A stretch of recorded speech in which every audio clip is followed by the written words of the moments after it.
वासुदेवाय। नमस्कार, मैं आचार्य विनय कश्यप। दोस्तों, आज हम लोग जानेंगे कि कोई जातक व जातिका इतना अच्छा कर रहा है, जीवन में अच्छा कमा रहा है, बिजनेस भी अच्छा हो रहा है, नौकरी भी अच्छा कर रहा है। ऐसा क्या होता है कि शादी के बाद जो बनता काम है वो बिगड़ना शुरू हो जाता है।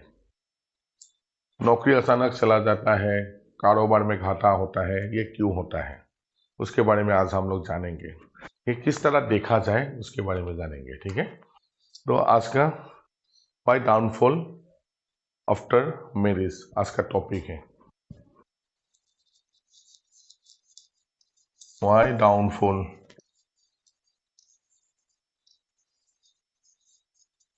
आफ्टर मैरिज, ये डाउनफॉल क्यों होता है उसके बारे में आज हम लोग जानेंगे। तो इसके लिए हमें तो पहले D1 कुंडली देखना है। कुछ क्राइटेरिया है, उसे हमें समझना है। वो समझ के जब भी फलादेश करेंगे वो फलादेश हमेशा सही निकलता है। उसके लिए हमें एनालिसिस का जरूरत है, और सिर्फ एक ही जन्म कुंडली को लेके ही नहीं, और भी है, उसे भी हमें जानना है, ठीक है। आइए समझते हैं।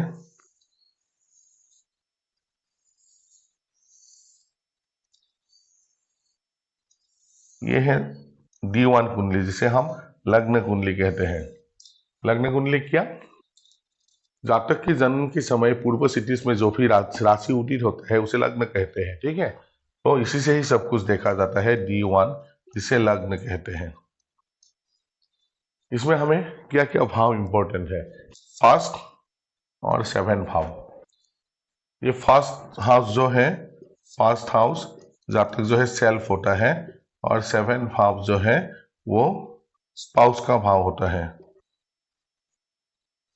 स्पाउस स्पाउस का भाव होता है, ठीक है।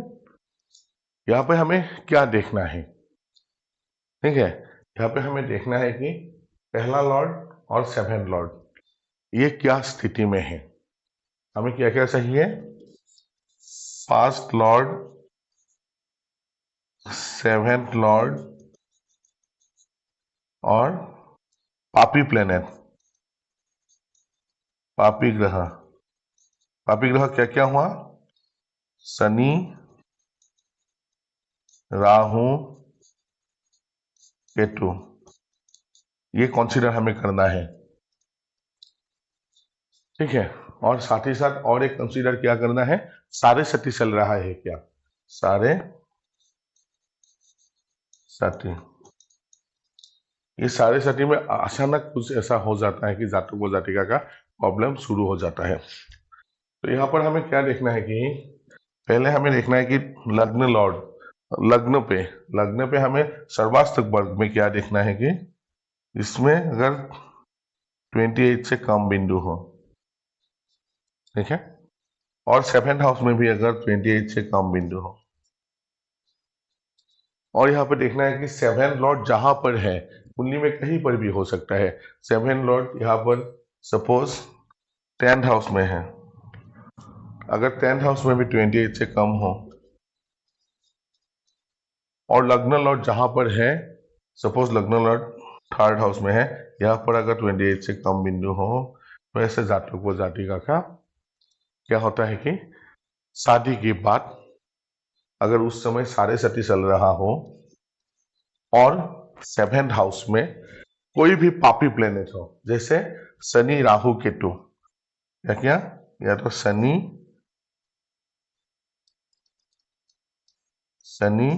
राहु, केतु, इनमें से कोई भी प्लेनेट हो। और साथ ही साथ हमें देखना है कि नवांश कुंडली में, नवांश कुंडली जिसे D9 कुंडली कहा जाता है, नवांश कुंडली में अगर प्लेनेट D9 जिसे नवांश कहते हैं, नवांश कुंडली में हमें क्या देखना है कि 7 लॉर्ड अगर यहाँ पर जो भी 7 लॉर्ड नहीं, माफ कीजिएगा, यहाँ पर देखना है कि D9 की लग्न कुंडली में कोई भी अगर पापी या क्रूर प्लेनेट हो। पापी या क्रूर प्लेनेट क्या क्या होगा? रवि, मंगल, शनि, राहु और केतु। नवमांश कुंडली की लग्न में अगर इनमें से कोई भी पापी या क्रूर ग्रह हो,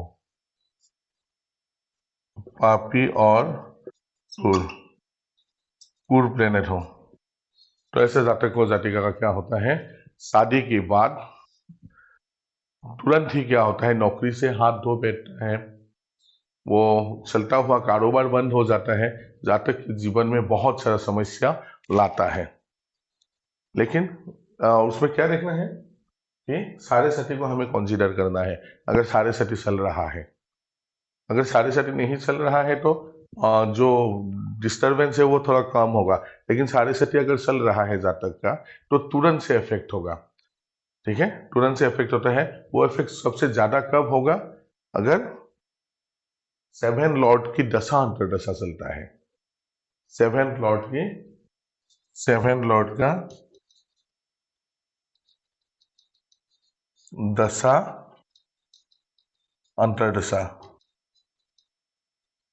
अंतरदशा होता है तो तुरंत ये इफेक्ट हो जाता है। पहले क्या देखना है कि जन्म कुंडली में हमें देखना है कि जन्म कुंडली में D1 में लग्न में 28 से कम बिंदु हो, 7th हाउस में 28 से कम बिंदु हो, लग्न लॉर्ड जहां पर है वहां पर 28 से कम बिंदु हो, 7th लॉर्ड जहां पर है वहां पर 28 से कम बिंदु हो, और 7th हाउस में कोई भी पापी प्लेनेट जैसे राहु, शनि और केतु में से कोई भी प्लेनेट हो, और उसे हमें कहाँ देखना है, D9 में देखना है। क्या कि D9 की लग्न में कोई भी पापी या क्रूर प्लेनेट हो तो उसे क्या होता है कि तब शादी के बाद अगर ऐसा सिचुएशन होता है और 7 लॉर्ड का अगर दशा अंतरदशा चलता है, साथ ही साथ अगर साढ़े सती चल रहा है जातक का, तो उसी समय जातक का शादी के बाद 7 लॉर्ड एक्टिवेट होने के वजह से क्या होगा कि उसका जो चल रहा काम अचानक से रुक जाएगा। नौकरी पेशा हुआ तो नौकरी चला जाएगा, सस्पेंशन में जाएगा, या तो बिजनेस में बहुत सारा घाटा होगा। जातक का बहुत प्रॉब्लम इस दौरान आता है।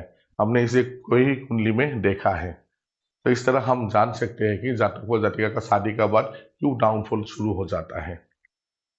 ये कोई बड़ा बीमार है नहीं, इसे ठीक किया जा सकता है, लेकिन हमें थोड़ा कुंडली के बारे में जानना होता है कि हम किस तरह से देख सकते हैं कि जातक व जातिका का चलता हुआ काम, नौकरी पेशा क्यों इतना खराब सिचुएशन में शादी का बाद चला जाता है। ठीक है, तो आज हमने जाना कि क्यों डाउनफॉल होता है शादी के बाद।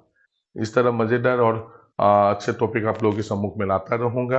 अगर मेरा वीडियो आप लोगों को पसंद आते हो तो प्लीज इसे लाइक कीजिएगा, शेयर कीजिएगा और सब्सक्राइब करना मत भूलिएगा। कोई भी डाउट हो तो कमेंट बॉक्स में लिखिएगा। धन्यवाद।